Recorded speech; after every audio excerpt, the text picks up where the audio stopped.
So first on streaming, we always hear about the metaverse, right? Metaverse. It's not going to be driven by Roblox and Minecraft, right? Or I'm sorry, Fortnite. We've talked to these teams. We talked about David and Tim. They're very concerned about, they want to protect their walled gardens, right? They have no real interest in opening this up, right? And it makes sense. They're sitting on multi-billion-dollar industries. But what we are seeing is we're seeing a lot of other groups. And this is one piece I'll talk about at the end. We started a foundation called Mythos, and we love for so many developers to start joining us. But in that group right now, we actually have 22 other companies that have already joined Mythos. So we have groups like Animoca, we have groups like Sega and Krafton that makes PUBG, Netmarble, Ubisoft, Bandai. We have a lot of groups in Japan that have already joined. We have a lot of groups in Korea. We have really, really strong Web2 support already. This is where this innovation is going to come from. These groups are all looking now of how do we come together. There's even a DAO that these companies are now understanding what a DAO is and how to participate. We can start working together to build this tech and do it in an open fashion. So the other misnomer I really always hate to hear about metaverse, it's not just VR. You know, I think the metaverse is a 3D internet, right? It could end up being a full 3D internet that replaces, frankly, what we have now. So to build a 3D internet, we have to scale it like a 2D internet, right? So one of the secrets of why the internet works so well is it was open, right? I, as a consumer, could go to Amazon.com, which is on AWS. It's on, I think they're written in C++, and it's on Amazon payment rails. And in a split second, I can go to Microsoft.com, and now I'm on .NET, on Azure, you know, on Microsoft Payments, right? It's super, super basic for consumers to move between experiences. To do that with 3D, we have to be able to build that type of tech. So obviously, everybody goes to cloud gaming. So cloud gaming's been kind of a very interesting experiment, let's say. It actually works pretty well. We saw things like Stadia, Microsoft xCloud, NVIDIA's doing a lot of stuff around this. So why are these not taking off? Why are all games not streamed? Well, it's really damn expensive is why. So to do these cloud gaming experiences, you have to have a dedicated GPU for every single player.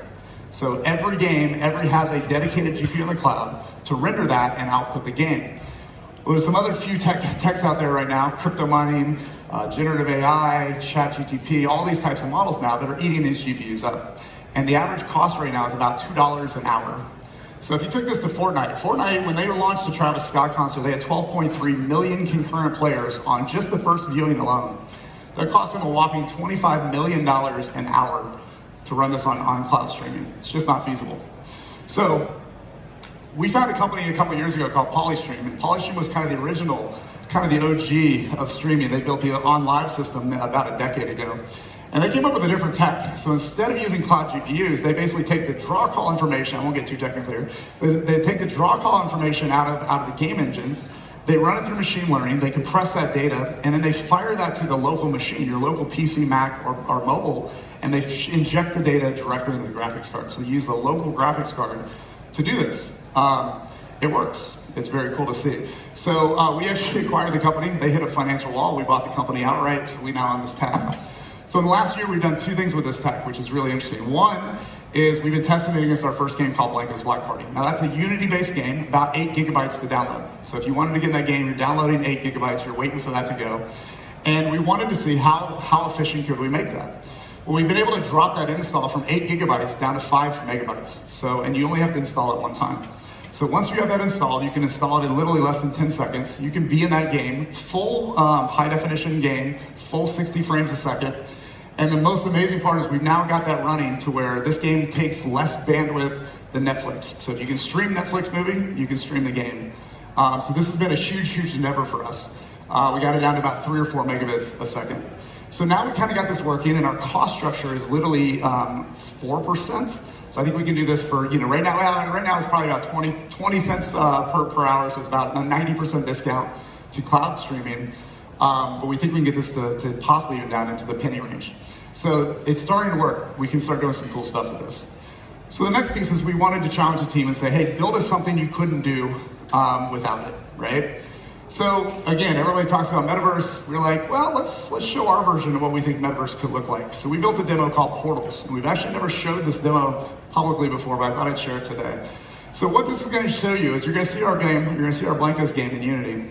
And inside that game, there's going to be a portal that opens, and it's a different game on a different game engine. And watch how seamless it is to move between these. So, yeah. So I have my desktop, 5 megabyte loader, about 3 seconds, and I'm in the game, fully in the game. So now I'm streaming the game from a cold start, nothing installed on the machine. I can see and stream the entire Blankos game.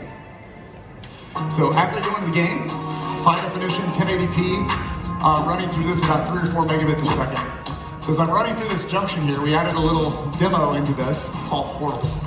So again, this is a Unity game, about 8 gigabytes to download. When I turn around, you're gonna see a portal appear, and inside that, you're gonna see an Unreal 4 game running live inside of Unity.